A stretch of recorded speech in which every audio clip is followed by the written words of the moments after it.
I've been wanting to make more videos for a while now, and I keep stopping myself. I keep thinking about all the judgment I could receive, and I just fight with my own head a lot of the time, but I really want to do it because I feel this urge to speak up, and I feel like if I'm feeling that, then I should just listen to that voice being like, hey, talk. So here I am.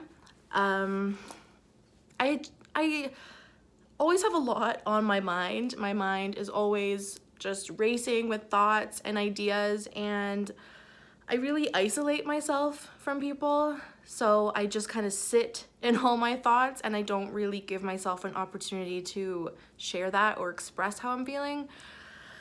So maybe this is a way I can do that. I also feel a lot of feelings about social media right now because I know I spend too much time on Instagram specifically because I think it's a way for me to numb out my feelings and emotions and any like uncomfortable feelings.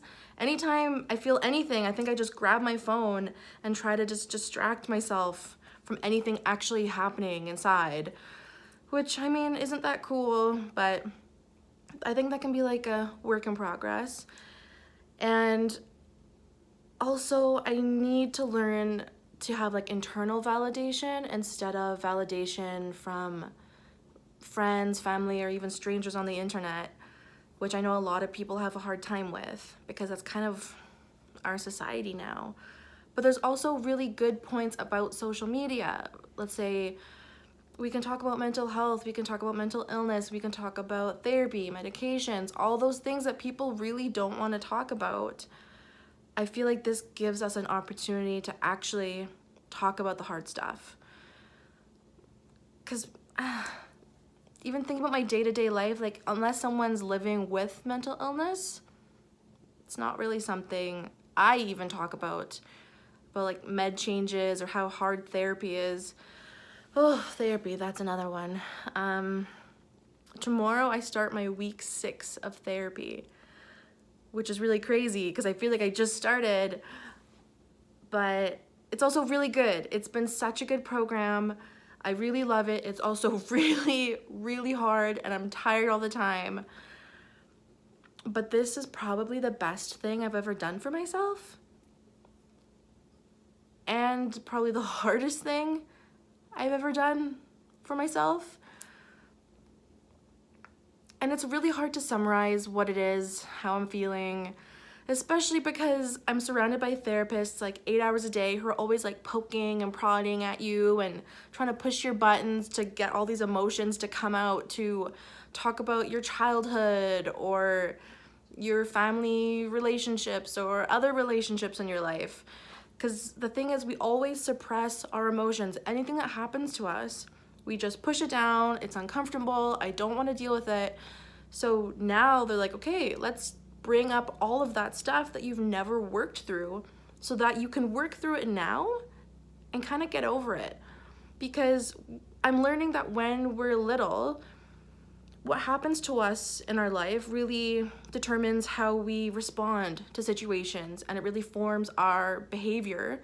And then we keep doing that. Like if I learned something as a child and I'm like, oh, I need to not feel angry because I'm going to be disciplined if I feel angry. Just an example.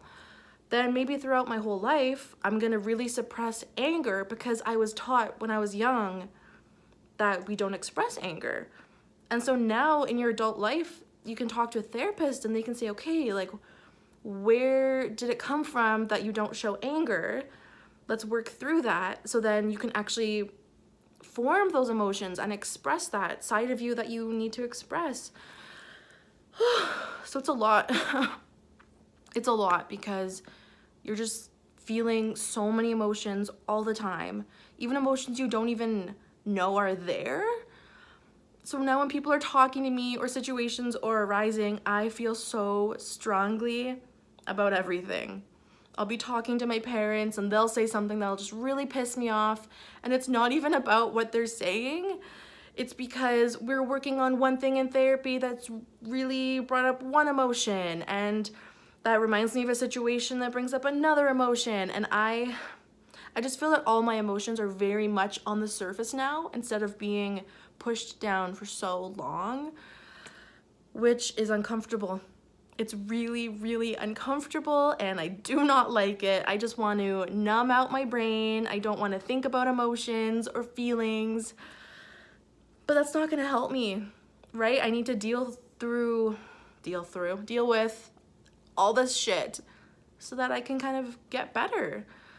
So that's how I feel right now. I've been really isolating myself from other people because it's hard to manage what I'm feeling inside with interpersonal relationships and how other people are feeling. So I really appreciate everyone's patience with me right now because yeah, it's more than I can even explain.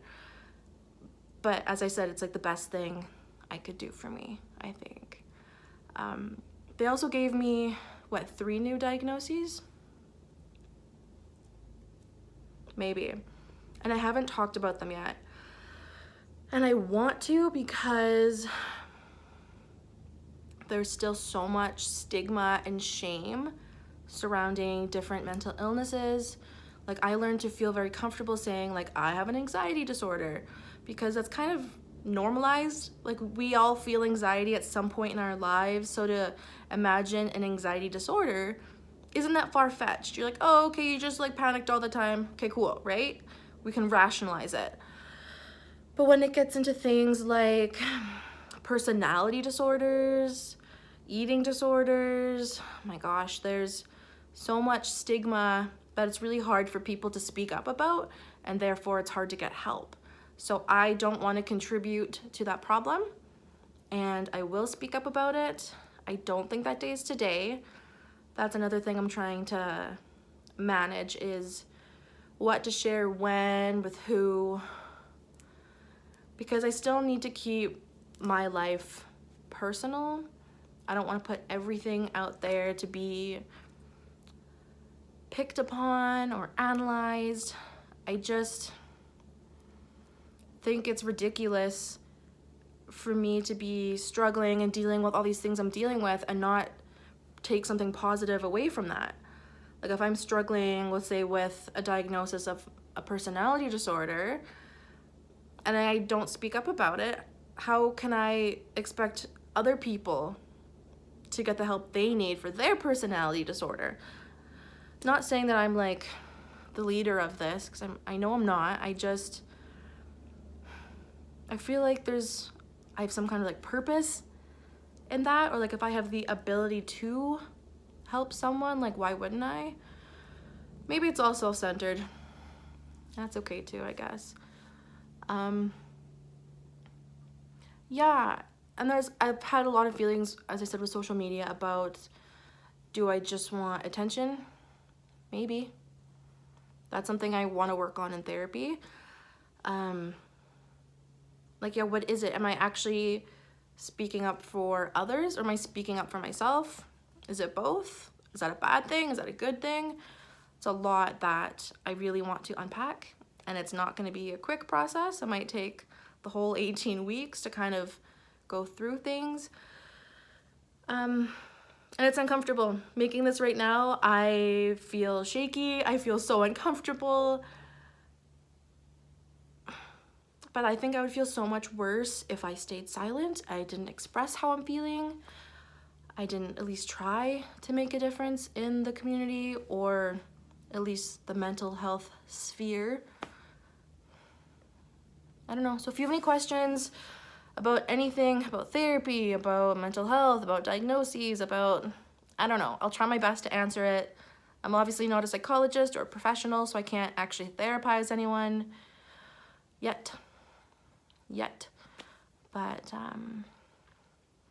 yeah, I think I really want to create more content about things I'm passionate about, to kind of get it off of my brain and off of my shoulders, in a sense.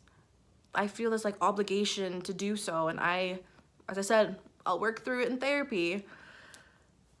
But yeah, I think this is what I'm gonna do for me right now, because I want to live my life for me and not for what other people expect of me or what I think I should be.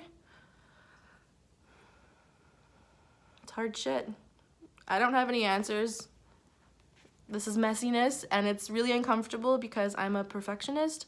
I want things to be organized and perfect and fit in a cute little box, and I don't, and life doesn't. Okay, cool. I think I'm gonna stop rambling now. Yeah, let's talk though, because I think it's important to have these uncomfortable conversations. Okay, cool.